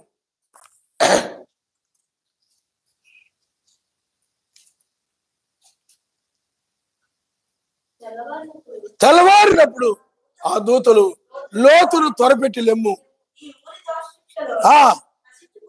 నశించిపోకుండా నీ భార్యను, ఇక్కడున్న నీ ఇద్దరు కుమార్తెలను తీసుకొని రమ్మని చెప్పారు. కాబట్టి ఊరి దోష శిక్షణ అంటే ఇక లోకాన్ని, ఆ రోజులో ఆ సొదొమ గొమొర్రాని వాటిని ఊరు అని ఉపయోగించాడు. కానీ ఇప్పుడు ప్రపంచం, ప్రతి పట్టణం కూడా సొదొమ గొమొర్రాలా ఉంది. మనుషులు మొత్తుగా తిండి వల్ల, ఐక్య విచారం వల్ల మొత్తుగా ఉండి స్తుతించలేని వారుగా, ఆయన మహింపరచలేని వారుగా, ఆయన నమ్మలేని వారుగా, ఆయన సన్నిధిలో భయభక్తులతో కూర్చోలేని వారుగా, ఏ భయము వణుకు లేని మనుషులుగా ఉన్నారు. కాబట్టి ఇలాంటి లోకాన్నంతను కూడా ఆయన నాశనము చేసి నీతిమంతుల్ని భూమి మీద తీసుకురాబోతున్నాడు. అందుకనే మనల్ని తీసుకెళ్ళడానికి వచ్చాడు. ఎందుకు తీసుకెళ్తున్నాడు చెప్పండి? ఈ ఊరి దోష అంటే లోకం యొక్క ఉగ్రతలో మనము కూడా ఉండకుండా లోకమును ఆయన శిక్షించబోతున్నాడు. తెగుళ్ళ చేత, భూకంపాల చేత, వడగండ్ల చేత ఎన్ని వచ్చి రకరకాల కరోనా కంటే ఇంకా భయంకర తెగులు భూమి మీదకి వస్తాయి. అలాగా అందరూ శిక్షించబోతున్నాడు. కాబట్టి అలాంటి శిక్ష నుండి అలాంటి శిక్ష మనం పొందకుండా ఉండే నిమిత్తమై, అందువల్ల మనల్ని ఆయన ఏం చేస్తాడు చెప్పండి? తీసుకొని వెళ్ళిపోయి అప్పుడు మనల్ని శిక్షించుతాడు. కాబట్టి రెండవ రాకడ అంటే ఏమిటి చెప్పండి? తీసుకుని వెళ్ళిపోవడం. అందుకని ఎక్కువ సుక్కొచ్చి ఇప్పుడు ఏం చేస్తున్నాడు చెప్పండి? తీసుకొని వెళ్ళడానికి వచ్చి రమ్మంటున్నాడు. ఇప్పుడు ఆయన బయటకు వచ్చేయండి, ఊర్దో శిక్షలో మీరు నశించిపోకుండా మీరు బయటకు రండి. ఇక లోతు కాలముల వలె ఇవన్నీ కూడా కాలిపోతాయి, నశించిపోతాయి, బొగ్గుమని ఒకదానికొకటి అంటుకొని బూడిద కప్పులుగా మారిపోతాయి, అణుబాంబుల చేత ధూళిగా మారిపోతాయి. కాబట్టి మీరు వచ్చేయండి. అందుకని తీసుకెళ్ళడానికి వచ్చాడు. రండి. కాబట్టి లోతు వాళ్ళని తెల్లవారుజామున తీసుకెళ్ళిపోయాడు. ఇప్పుడు కూడా తీసుకెళ్ళడానికి వచ్చాడు. కాబట్టి తీసుకెళ్ళడానికి వచ్చి బయటికి రమ్మంటున్నాడు. ఎక్కి రమ్మండమే బయటికి రమ్మ. లాజర్ని ఎలాగైతే బయటికి పిలిచాడు, ఇప్పుడు నిన్ను కూడా అలాగే బయటకు రమ్మని ఆయన పిలుస్తూ ఉన్నాడు. కాబట్టి ఎక్కి రమ్మనే స్వరము నువ్వు వినాలి. లోకమును ఆయన ఇక ప్రేమించలేదు, నిన్ను మాత్రమే ఇక శాశ్వతముగా నీతో ఆయన నువ్వు ఆయనతో నివాసము చేయబోతున్నారు కనుక ఇక లోకముతో మనకు సంబంధము లేనే లేదు. ఆయన హల్లెలూయా. అందుకని శిక్షించబడబోయే వారికి నీకును ఏమి సంబంధం లేదు. అందుకని ఆయన లోకమునకు రెండవ రాకడలో, మొదటి రాకడలో ఆయన ప్రాణం పెట్టాడు. రెండవ రాకడలో ఎవరి కోసం అయితే ప్రాణం పెట్టాడో, ఎవరైతే ఆ రక్తములో తమ పాపాలని కడిగి వేసుకొని ఆయన కోసము పరిశుద్ధులుగా ఆ నామాన్ని ధరించుకొని కనిపెట్టుకొని ఉన్నారు, వాళ్ళని తీసుకుని వెళ్ళడానికి ఈ తెల్లవారుజామున వచ్చాడు. హల్లెలూయా. అందువల్ల ఆ రోజులైతే వాళ్ళు కాలి నడకని వెళ్ళిపోయారు, కానీ ఇప్పుడైతే మాయమ శరీరంతో వెళ్ళిపోతారు. అందుకనే నిర్దోషులు మాత్రమే, ప్రేమ కలిగిన వ్యక్తి మాత్రమే నిర్దోషి. అతడిలో ప్రేమ తప్ప ఏమీ కనపడదు. వాళ్ళు చెప్తారు, సహోదరుడా నేను ఫలానా సహోదరుల్లో ప్రేమ తప్ప ఏమీ కనపడలేదు. అలాంటి సాక్ష్యాన్ని సంపాదించుకోవాలి. ఏంటి ఆ సహోదరుడు ఏంటి, లేకపోతే సహోదరు ఏంటి, ప్రేమ కనపడదేంటి, ముఖం తిప్పుకుంటుంటది, ముఖం మార్చుకుంటుంటది, ముఖం తిప్పుకొని వెళ్ళిపోతుంటది, పలకరించది ఏంటిది, ఆప్యాయత కనపడలేదు, అనురాగం కనపడదేంటి. అలాంటి సాక్ష్యం ఉంటే నీలో ప్రేమ లేనట్టే. ప్రేమ కలిగి ఉన్నావంటే జాలి, కనికరము, తగ్గింపు, ఆప్యాయత, అనురాగము, చక్కగా పలకరించి యోగక్షేమాలు అలగడం, ఎలా ఉండాలి, ఏంటి, ప్రార్థన చేసుకున్నారా, ఏ విధంగా జీవిస్తూ అలాగా చక్కగా ఆప్యాయంగా అనురాగంగా మాట్లాడడం జరుగుతుంది. ఆయన మనిషి మంచిగా మాట్లాడడం జరుగుతుంది. అంతేగాని వాళ్ళెవరు, మీరు నేనెవరు, వీళ్ళెవరు, వాళ్ళెవరు అన్నట్టుగా నీవు ఏమి పట్టినట్టుగా ఉంటే ప్రమాదం. అర్థమైంది నీకు? నీవు ప్రేమను చూయించు, ప్రేమను కనబరుచు. వాళ్ళు చెప్పాలి, అతను ఎంతో ప్రేమను కనపరిచాడు, మెసేజ్ తన ప్రేమను కనపరిచాడు. మెస్సీ ఆయన ప్రేమను కనపరిచాడు. జక్కయ్య మీద ఆయన ప్రేమను కనపరిచాడు. పాపాత్రుడి స్త్రీ మీద ఆ ప్రేమను కనపరిచాడు. చెడ్డోళ్ళే అని చెప్పి ముఖం తిప్పుకున్నాడా? ఏమండి, నువ్వైతే ముఖం తిప్పుకొని ముఖం హృదయంలో పెట్టుకొని అలాంటి వాడు ఇలాంటి వాడు నేను జక్క ఇంటికి వెళ్ళను, వాళ్ళు తప్పు చేశారు, వాళ్ళు పాపంలో ఉన్నారు, వాళ్ళు వెళ్ళి నేను పలకరించి వాళ్ళ ఇంటికి వెళ్ళను, అలాగే నీతిమంతులు అనుకుని ఆ విధంగా హెచ్చించుకొని ఆ విధంగా ఉంటున్నారు. మెస్సీ అలా చేయలేదు. మీకు అర్థమైందా? రాబడి స్త్రీ ఇంటికి వెళ్ళారు. ఆమె ఒక వేశ్య. చిసి దాని ఇంటికి వెళ్ళేదేంటి, దాంతో మాట్లాడేదేంటి అనుకుంటాను. కానీ అలాంటి స్త్రీ వద్దకు వెళ్ళి వాక్యముని చెప్పి హల్లెలూయా. అందువల్ల వాక్యం ఏదో నీతిమంతులు చెప్పడానికి రాలేదు, ఆయన పరిశుద్ధులు చెప్పడానికి రాలేదు, రోగుల కోసం రాలేదు, క్షమించండి ఆరోగ్యం గలవారి కోసం రాలేదు, నేను రోగుల కోసమే వచ్చాను. హల్లెలూయా. అలాంటి వాడు ప్రేమించాడు. మేము నీతిమంతులు అనుకునే వాళ్ళు ఆయన ప్రేమను చూడలేకపోయారు. నువ్వైతే వాళ్ళలో వీళ్ళ తప్పులు కనపడ్డాయి అనుకో, వాళ్ళు గడప దక్కను, వాళ్ళ ఇంటికి వెళ్ళను, నేనే నీతిమంతుడిని అని నిన్ను హెచ్చించేసుకుంటావు అనమాట. మెస్సీ అలా చేయలేదు. హల్లెలూయా, హల్లెలూయా, హల్లెలూయా. ఇప్పుడు కూడా మంచి వారు చెప్పాల్సింది అలాంటి వాళ్ళకే. అర్థమైందా? అలాంటి వాళ్ళకే. కాబట్టి పిల్లలు మీరు ఆలోచించేయండి, అలాంటి వారికి మంచి వార్త ప్రకటించబడింది. వాళ్ళ విగ్రహారాధకులు నేను వాళ్ళ ఇంటికి వెళ్ళను అని అంటాం. కానీ అలాంటి వాళ్ళ కోసమే ఆయన పంపించి విగ్రహారాధకుడు బయటికి పిలిచాడు. ఆయన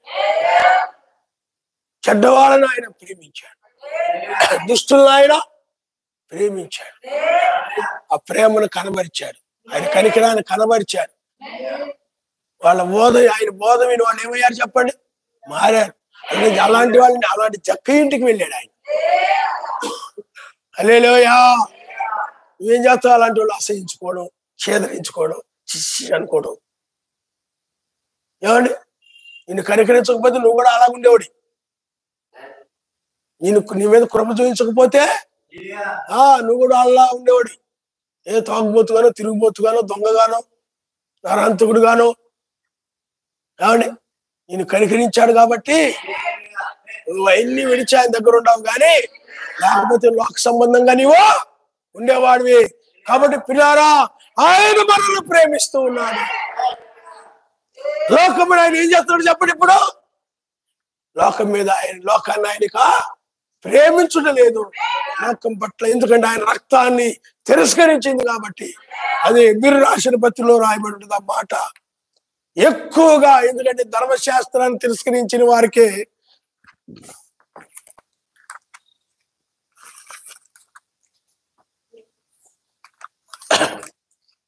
చూడండి, హెబ్రీయులకు రాసిన పత్రిక 10వ అధ్యాయం 29వ వచనం. ఇట్లుండగా సర్వశక్తిమంతుడు కుమారుని పాదములతో తొక్కి తాను పరిశుద్ధపరచుటకు సాధనమైన నిబంధన రక్తమును అపవిత్రపరిచి, లేకపోతే అపవిత్రమైనదిగా ఎంచి కృపకు మూలమగు ఆత్మను తిరస్కరించిన వాడు ఎంత ఎక్కువైన దండన పాత్రగా ఎంచబడి మీకు తోచును. పగ తీర్చుడు నా పని, నేనే ప్రతిఫలం ఇచ్చునని మరియు యావే తన ప్రజలకు తీర్పు తీర్చునని చెప్పిన వారి విధం కదా. జీవము గల సర్వశక్తిమంతుని చేతిలో పడుట భయంకరము, అందుకని నేనే పగ తీర్చును. ఇప్పుడు లోకమును ఆయన ప్రేమించట్లేదు, లోకములో ఉన్న వారిని ఆయన ప్రేమించట్లేదు. అందువల్ల ఇక లోకములకు వారికి స్వార్థ లేదు. ఆయన గురించిన వార్త ఇక ప్రేమించినంత కాలం ఆయన గురించి ప్రకటింపజేసుకున్నాడు. వాళ్ళందరూ వచ్చి ఆయన గురించి బోధించారు. ఆయన ఎలా ప్రేమ కలిగిన వాడు, ఎలా అద్భుతాలు చేయగలిగిన వాడు, ఎలా మాత్కారాలు చేయగలిగిన వాడు, ఎలా ఆయన క్షమించాడు, ఎలా కరుణా సంపన్నుడు, ఎలా క్షమించేవాడో, దయగలిగిన వాడు, ఆయన గురించిన గుణ లక్షణాలన్నీ కూడా ఈ 2000 సంవత్సరాలు ప్రకటించబడ్డాయి. ఇంకా లోకమును ఆయన నాశనము చేయాలని నిర్ణయించుకొని వచ్చాడు. నిర్ణయించుకొని ఇంకా లోకం నేను నాశనం చేయబోతున్నాను, మీరు వచ్చేయండి. ఓ నిన్ను ఆయన ప్రేమిస్తున్నాడు. వధువును మాత్రమే ఆయన ప్రేమిస్తున్నాడు. ఆమె మాత్రమే వర్తమానాన్ని నమ్ముతుంది. ఆమె మాత్రమే వర్తమానం అంగీకరిస్తే అందుకని ఆమెను తీసుకొని వెళ్ళడానికి ఆయన వచ్చాడు. ఎలా తీసుకెళ్తాడంటే వాక్యము ద్వారానే తీసుకెళ్తాడు. తన మాట ద్వారానే ఓ లాజరు బయటకు రమ్మని ఆ స్వరం వినబడగానే మరణాన్ని విడిచిపెట్టి లాజరు సజీవుడై బయటకు వచ్చాడు. ఇప్పుడు కూడా నీవు కూడా ఈ లోకం నుండి బయటికి రావాలంటే ఆయన మాట అనగా ఆయన వాక్యము ద్వారానే ఓ మరణమును జయించి ఓ మహిమ శరీరాన్ని ధరించుకొని పైకి వస్తావు. హల్లెలూయా. ఏదో మందిరంలో కూర్చున్నంత మాత్రం పైకి రావు, వాక్యం విన్నంత మాత్రం పైకి రావు. వాక్యముని విని మారితేనే వస్తాము. లాజరు మార్పు చెందాడు కాబట్టి బయటకు వచ్చేసాడు. అర్థమైందా? అతడు చచ్చిన వాడుగా ఉన్నతడు మరలా జీవాన్ని పొందుకొని మార్పు జరిగింది. అక్కడ ఒక స్థితిలో నుండి ఇంకో స్థితిలోకి మారిపోయాడు. ఆ స్వరం విన్నప్పుడు నీవు కూడా ఈ స్వరం విన్నప్పుడు, ఈ వర్తమానం విన్నప్పుడు క్షయమయ్యేటువంటి లోకమును విడిచిపెట్టి క్షయము కానటువంటి రాజ్యములకు వచ్చేస్తావు. అదే అక్షయమైన రాజ్యము. నీతి, సమాధానం, పరిశుద్ధాత్మేంద్ర ఆనందం, ఇది అక్షయమైన రాజ్యం. క్షయమయ్యే రాజ్యాలు ఇవన్నీ. రోమా సామ్రాజ్యము క్షయమయ్యే రాజ్యము, అది అపవాది యొక్క రాజ్యము. అన్ని రాజ్యాలు కూడా రోమా సామ్రాజ్యం కింద ఉన్నాయి. అన్ని సంఘాలు కూడా రోమన్ క్యాథలిక్ సంఘం కింద ఉన్నాయి. కానీ ఆయన వధువు మాత్రము ఈ చివరి కాలంలో ఈ లోక రాజ్యాలను విడిచిపెట్టి, అలాగే శరీరాన్ని విడిచిపెట్టి, అంటే శరీరానుసారమైన మనసును విడిచిపెట్టి, శరీర సంబంధమైన సంగతుల మీద మనసును విడిచిపెట్టేసి ఇప్పుడు పూర్తిగా ఆత్మ సంబంధమైన సంగతుల మీద మాత్రమే మనసు కలిగి ఉంటది.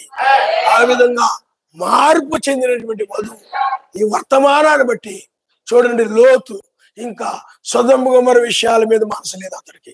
అతడు ఆత్మ సంబంధ విషయాల మీద మనసు కలిగి ఉన్నాడు. మనసు మారిపోయింది. మనసు ఏమైపోయింది చెప్పండి? మారిపోయింది. లోక సంబంధ విషయాల మీద, లోక సంబంధ కార్యాల మీద, లోకం మీద లేదు. ఇక ఆత్మ సంబంధం వాటి మీద మనసు మారిపోయింది. ఇంక వాటి మీద లేదు. ఎందుకంటే అవన్నీ కూడా కాల్చివేయబడిపోతున్నాయి. అందువల్ల కాల్చివేయబడి వాటి మీద మనసు పెట్టుకుంటే నువ్వు కూడా వాటితో పాటు నశించిపోవడమే. కాబట్టి కాల్చివేయబడి ఎంత గొప్పమైనా కావచ్చు. చాలా మంది హైదరాబాద్ చూడు ఎలా డెవలప్ అయిపోయిందో, లేదా బెంగళూరు చూడు ఎలా డెవలప్ అయిపోయిందో. బాబాయ్ మొన్న అన్నాడు, హైదరాబాద్ వెళ్తే ఒక ఏరియాకి వెళ్తానంట, సింగపూర్ లో ఉన్నట్టుందంట, థాయిలాండ్ లో ఉంటది. ఆ లైటింగ్లు, ఆ బిల్డింగులు లైటింగ్లు, ఆకాశంలో నక్షత్రాల కంటే ఇంకా ఇక్కడ చాలా అందంగా, చాలా బ్రహ్మాండంగా కనపడుతుంది అన్నాడు. విన్నారా? మనం ఇంకా వాటి మీద మనసు పెట్టే కాలం ఇది.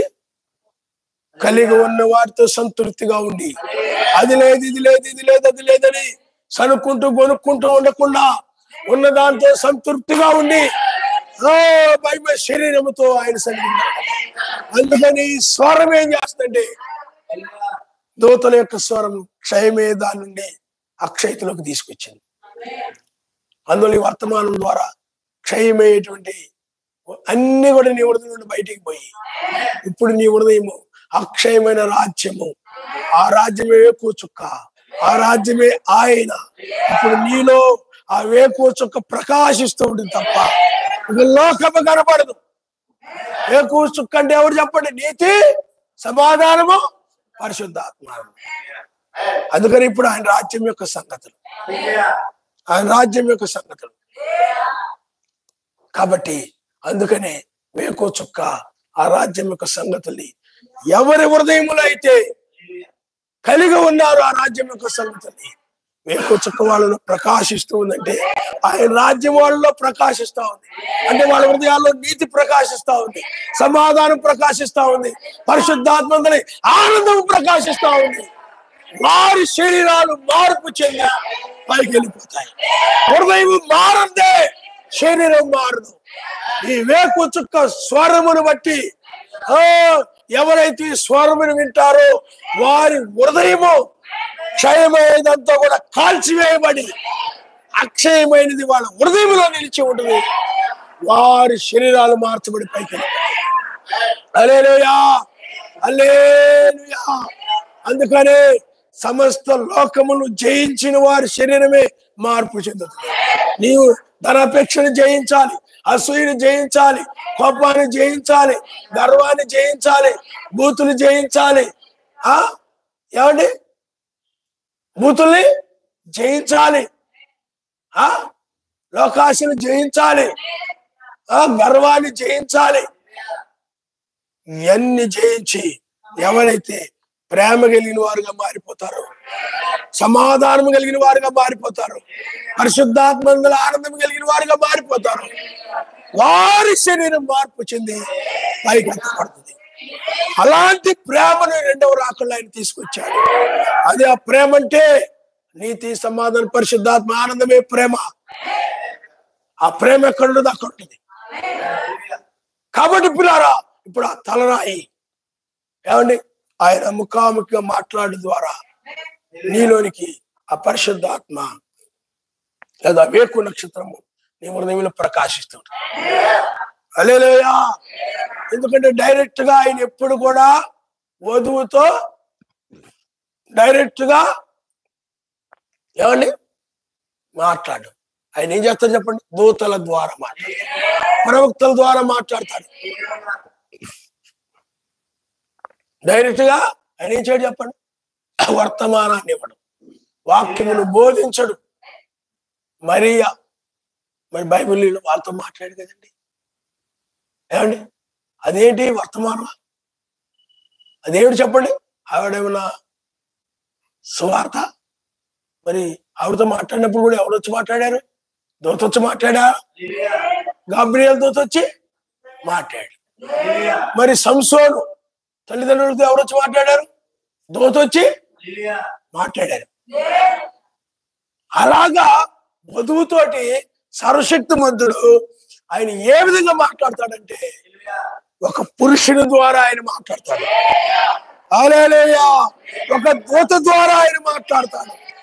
ఆయనే దూతగా వచ్చి మాట్లాడాడు మోషేతోటి. మోషేతోటి దూతగా వచ్చి అబ్రహాం దగ్గర కూడా ఆయన ముగ్గురు దూతల్లో ఒక దూతగా ఆయనే వచ్చి అబ్రహాముతో మాట్లాడాడు. చాలా మంది ఏమంటారంటే నాకు ఈ పాస్టర్లతో సంబంధం లేదు, ప్రవక్తలతో సంబంధం లేదు, ఈ దూతలతో సంబంధం లేదు. సర్వశక్తి నాతో డైరెక్ట్ గా మాట్లాడతాడు. అది తప్పది, తప్పుడు ఆత్మది. తప్పుడు ఆత్మ ఎవరైనా అలా చెప్పారంటే అది అబద్ధము. అర్థమైందా? ప్రవక్తల ద్వారా మాట్లాడతాడు, కళల ద్వారా మాట్లాడతాడు, వాక్యం దర్శనాల ద్వారా మాట్లాడతాడు. కానీ వాక్యం మాత్రము దూతల ద్వారా. అందుకని వర్తమానికులు అంటారు. దూతల ద్వారా మాత్రమే, ప్రవక్తల ద్వారా మాత్రమే వాక్యం బయలువెళ్తుంది తప్ప వాక్యం మాత్రము సంఘం యొద్దకు గాని, సంఘ పెద్దల యొద్దకు గాని, స్త్రీ యొద్దకు గాని వాక్యం రాదు. వాక్యం ఆయన యొక్క దూతల యొద్దకు మాత్రమే వాక్యం వస్తుంది. ఆయన కుమారుని యొద్దకు మాత్రమే వాక్యం వస్తుంది చివరి కాలంలో. అందుకని నానా సమయముల్లో నానా విధములుగా కుమారునితో మాట్లాడిన సర్వశక్తి, ప్రవక్తల ద్వారా మాట్లాడిన సర్వశక్తిమంతుడు ఈ దినముల అంతమందు కుమారుని ద్వారా మాట్లాడుతున్నాడు. అందుకని మనం కుమారుని కాలంలో ఉన్నాము, వధువు కాలంలో మనము లేము. ఇప్పుడు ఆయన నిన్ను తీసుకుని వెళ్ళడానికి వచ్చాడు. ఏ విధంగా తీసుకెళ్తాడు చెప్పండి? బయటికి రమ్ము స్వరము ద్వారా తీసుకెళ్తాడు. ఆ స్వరాన్ని బట్టి నీవేమైపోతావు? నీ జీవితము మారిపోతుంది. ఈ వర్తమానం వేసేటప్పుడు నీ జీవితాన్ని మార్చేస్తావు. దీనుడిగా మారిపోతావు, గొర్రె పిల్లగా మారిపోతావు. నిన్ను తగ్గించుకొని ఏమండి గొర్రె పిల్లలాగా, దీనుడుగా, అల్పుడుగా ఏమండి నిన్ను వ్యర్థపరుచుకుంటూ నువ్వు పూర్తిగా ఆయన మీద ఆధారపడేటువంటి వ్యక్తిగా మారిపోతావు. అప్పుడే ఈ దేవ శరీరం మహిమ శరీరంగా మారుతుంది. హల్లెలూయా. తల వంచుకోండి, మనం ప్రార్థన చేసుకుందాం.